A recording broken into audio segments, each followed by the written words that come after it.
Hello students, this is Shivani Kesri, your English subject teacher. Today we will study a chapter from your English literature book and after that we will do the exercise also. So students, if you have any question regarding this chapter, then do drop it in the comment section. Now let's start the chapter through the animation video. Chapter 9 Little Red Riding Hood. Once upon a time, there was a little girl who lived in a village near the forest. Her name was Little Red Riding Hood. One morning, Little Red Riding Hood asked her mother if she could visit her grandmother. Good idea, her mother said. They packed a nice basket of gifts for grandmother. When the basket was ready, the little girl put on her red cloak and kissed her mother goodbye. Remember, go straight to Granny's house, her mother said. Don't talk to strangers. Don't worry, Mommy, said Little Red Riding Hood. I'll be careful. In the forest, Little Red Riding Hood saw some lovely flowers. She forgot her promise to her mother. She stopped and picked a few flowers for her grandmother.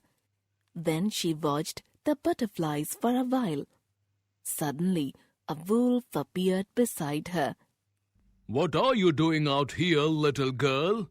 The wolf asked in a friendly voice. I'm on my way to see my grandmother who lives near the river. Little Red Riding Hood replied. I am late. I must rush. The wolf ran to Granny's house. He wanted to reach the house before the girl. He knocked lightly at the door. Oh, there you are, dear. Come in, said Granny, thinking that it was Little Red Riding Hood at the door.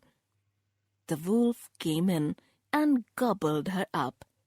He found a nightgown in Granny's cupboard. He added a frilly cap. A few minutes later, Little Red Riding Hood knocked at the door.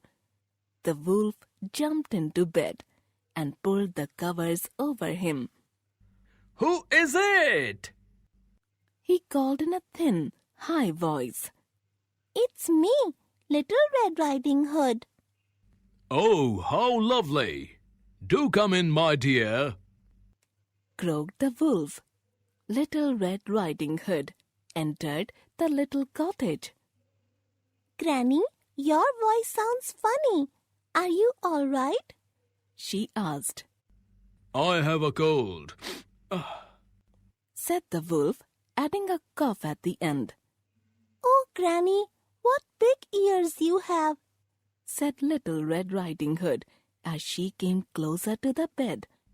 The better to hear you with, my dear, replied the wolf. Oh, Granny, what big eyes you have, said Little Red Riding Hood. The better to see you with, my dear, replied the wolf.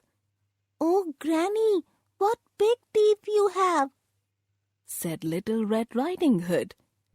The better to eat you with, my dear, roared the wolf.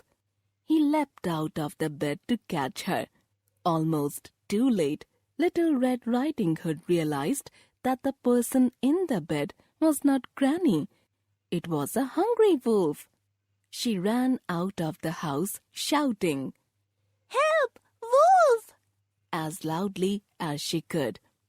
A woodsman who was working nearby heard her cries. He ran towards the cottage. He grabbed the wolf and made him spit out poor Granny. Oh, Granny, I was so scared, sobbed Little Red Riding Hood.